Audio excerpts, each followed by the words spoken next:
Hindi TV 24 नाम वही अंदाज नया, a leading web news channel Darbhanga सहित तमाम शहरों की खबरें आप तक पहुंचाता हुआ खबरों के साथ गीत संगीत एवं मनोरंजन की बातें, ज्ञान की बातें, राजनीति से जुड़ी हुई मुद्दों पर बातें,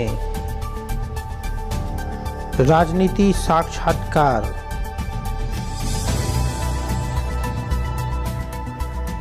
धर्म और संस्कार की बातें। हिंदी टीवी 24 कुछ तो बात है।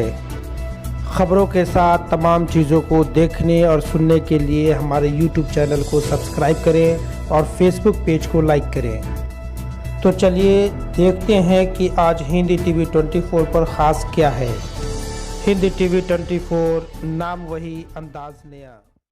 चलिए आज आपको केवटी विधानसभा के एक होनहार युवा सामाजिक कार्यकर्ता से रूबरू कराते हैं। दिव्यांग सहयोग संघर्ष समिति के ये राष्ट्रीय अध्यक्ष भी हैं। इनका नाम कुद्दूस उस्मानी है।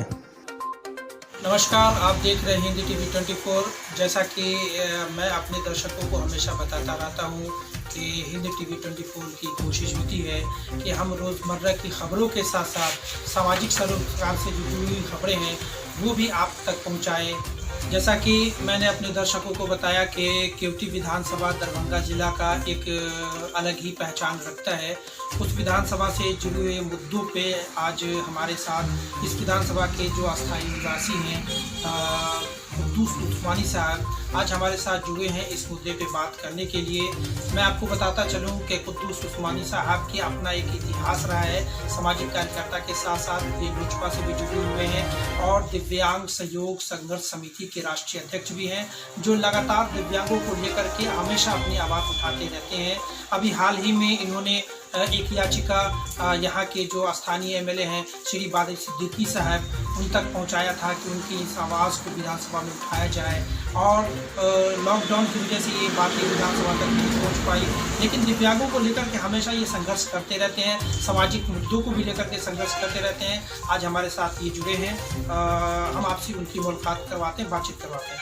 सबसे पहले कुद्दूस उस्मानी साहब, आपका स्वागत है हमारे चैनल हिंदी टीवी 24 पे। बहुत बहुत शुक्रिया, आपने वक्त दिया और हमें इस काबिल समझा, इसके लिए हिंदी टीवी 24 का शुक्रिया अदा करते हैं। तो पहला सवाल आपसे उस्मानी साहब ये है कि केवटी विधानसभा में के बारे में जैसे मुझे पता चला, हमारे इंटरव्यू को पता चला, लंबे समय से आप संघर्ष कर रहे हैं इस विधानसभा को लेकर के भी।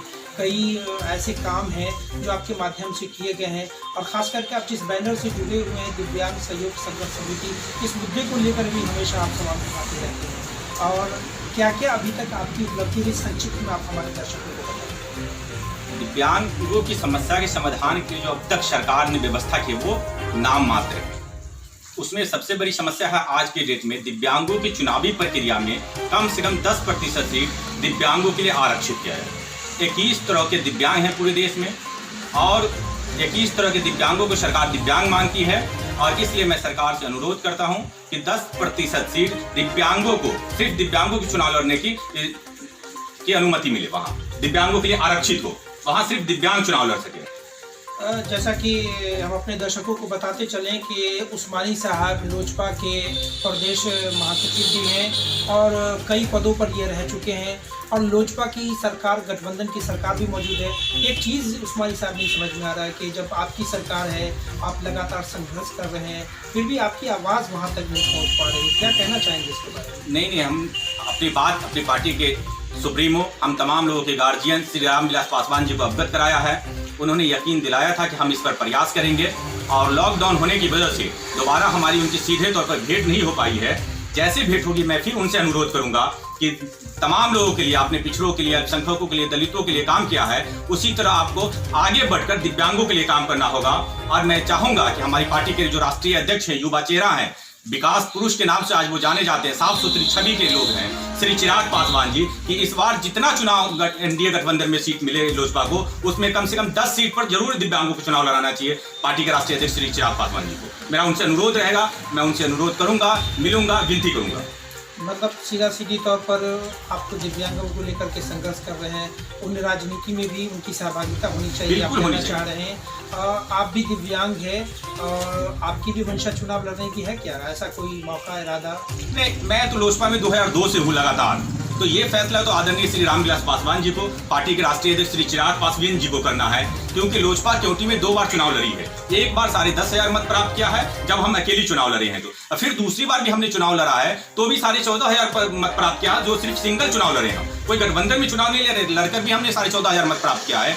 तो एक छात्र, एक पार्टी का कार्यकर्ता जो 18 साल से लगातार एक पार्टी में समर्पित है और आदरणीय श्री रामविलास पासवान जी के नेतृत्व में लगातार उनके कदम से कदम मिला रहे हैं, तो मेरी उनसे और पार्टी के राष्ट्रीय अध्यक्ष श्री चिराग पासवान से अनुरोध होगा कि केवटी अगर लोजपा के सिंबल पर ले और तो मैं निश्चित रूप से चुनाव लड़ने का प्रयास करूंगा, अगर आदरणीय रामविलास पासवान जी, श्री चिराग पासवान जी चाहेंगे तो।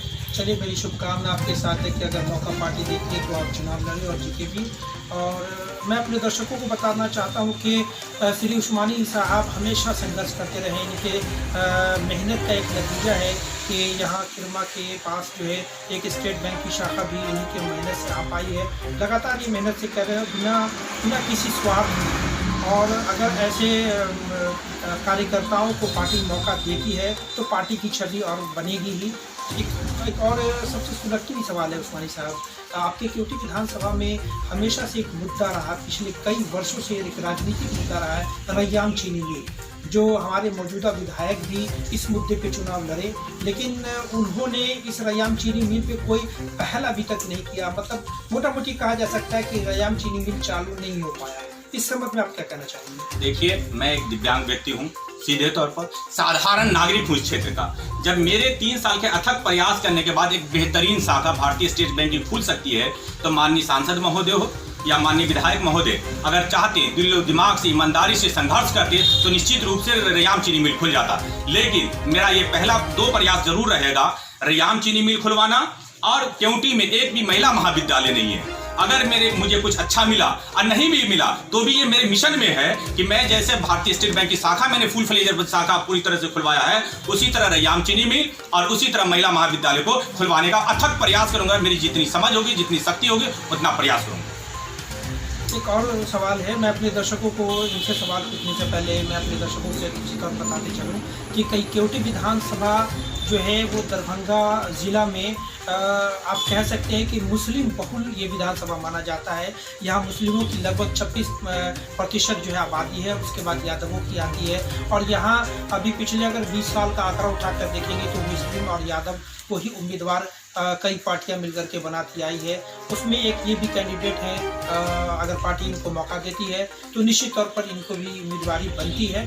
अगला सवाल आपसे उस्मानी साहब, अगर आपको मौका मिलता है पार्टी की तरफ से चुनाव लड़ने के लिए, तो आप इस विधानसभा के लिए क्या क्या करेंगे जो अब तक के विधायक नहीं? मैंने बताया कि मैं एक साधारण नागरिक होकर, दिव्यांग होकर, मैंने भारतीय स्टेट बैंक की फुल फ्लेजर शाखा जब मैं 3 साल के अथक प्रयास से खुलवा सकता हूं, तो रैयाम चीनी मिल भी अवश्य खुलेगा और गारंटी से खुलेगा। और जो केवटी विधानसभा में कहीं भी महिला महाविद्यालय नहीं है, जो छात्रों के लिए तो थोड़ा है कि दूर 5 किलोमीटर 10 किलोमीटर दूर जाकर वो शिक्षा ग्रहण कर लेते हैं, लेकिन जो हमारी बहनें हैं, जो हमारी पुत्री हैं, जो हमारी भांजी हैं इस क्षेत्र की, उनके लिए लहरियासराय और दरभंगा जाकर शिक्षा ग्रहण करना पहाड़ तोड़ने के बराबर है। मेरा पहला प्रयास होगा कि यहाँ महिला महाविद्यालय केवटी में कहीं ना कहीं स्थापित करवाया जाए, और उसके लिए मुझे जितनी शक्ति है मेरे पास या जितनी समझ मैं अथक प्रयास करूंगा भारतीय स्टेट बैंक की तरफ खुलवाने के लिए। चलिए, बड़ी बात है। एक और बात मैं अपने दर्शकों को बताते चलूं कि इस विधानसभा में अभी कुछ पिछले वर्षों से एक आवाज़ उठी जब विधानसभा चुनाव की तैयारी शुरू हो रही है कि इस बार का जो उम्मीदवार है वो स्थानीय हो, क्योंकि अभी तक जो भी उम्मीदवार इस विधानसभा में आए हैं लगभग बाहरी उम्मीदवार होते हैं, जिसको यहाँ के लोगों ने कबूल तो कर लिया, लेकिन अब यहाँ की जो हवा है, यहाँ का जो माहौल है, ये बता रहा है कि चाहे कोई भी दल हो, यदि बाहरी उम्मीदवार को टिकट देती है तो यहाँ के लोग उसका विरोध करेंगे। दर्शकों को पहले ही बताया कि ये मुस्लिम बहुल विधानसभा है, लेकिन एक सवाल है कि क्या इस बार का जो माहौल है केंद्र सरकार और नीतीश सरकार को लेकर के मुस्लिमों की जो एक नाराज़गी है, क्या वो नाराज़गी का फ़ायदा या नुकसान उस्मानी साहब को उठाना पड़ सकता है। चलिए इससे संबंधित मैं इनसे एक सवाल करता हूँ। उस्मानी साहब, एक सबसे बड़ा सवाल है कि लोगों की जो नाराज़गी आपके गठबंधन सरकार से है, यदि आपको पार्टी टिकट देती भी है तो क्या मुस्लिमों का वोट आपको मिल पाएगा या नहीं? मैं पहला कैंडिडेट रहूँगा जो एनडीए में अपार मत मिलेंगे मुझे अल्पसंख्यकों का, मुसलमानों का और दलितों का, यादवों का, अति पिछड़ों का, स्वर्ण जातियों का वोट मुझे अपार मतों में मिलना है। मैं इस क्षेत्र में लगभग 20 साल दिया है मैंने। 2002 से जो मेरी सक्रियता है, मैंने कहीं चुना नहीं है, मैंने सिर्फ क्षेत्र को समय दिया है। आधा दर्जन के लगभग मेरे प्रयास से कब्रिस्तान की घेराबंदी हुई। शिक्षा क्षेत्र में मेरे प्रयास हैं, वो जो आप लोगों की जानकारी में होंगे। मतलब मोटा मोटी आप ये कह रहे हैं कि भाई मौका मिले तो पार्टी से उठ करके लोग जो हमें वोट करेंगे, आप ये कहना चाह रहे हैं? क्षेत्रीयता को यहाँ के लोग इस बार प्राथमिकता देंगे, ये तय है। चाहे वो कोई पार्टी प्लेटफॉर्म होगा, कुछ होगा, लेकिन क्षेत्रीयता को फर्स्ट प्रायोरिटी में रखेंगे लोग यहाँ के। इस तरह के युवाओं का मतलब मिजाज है, तय है।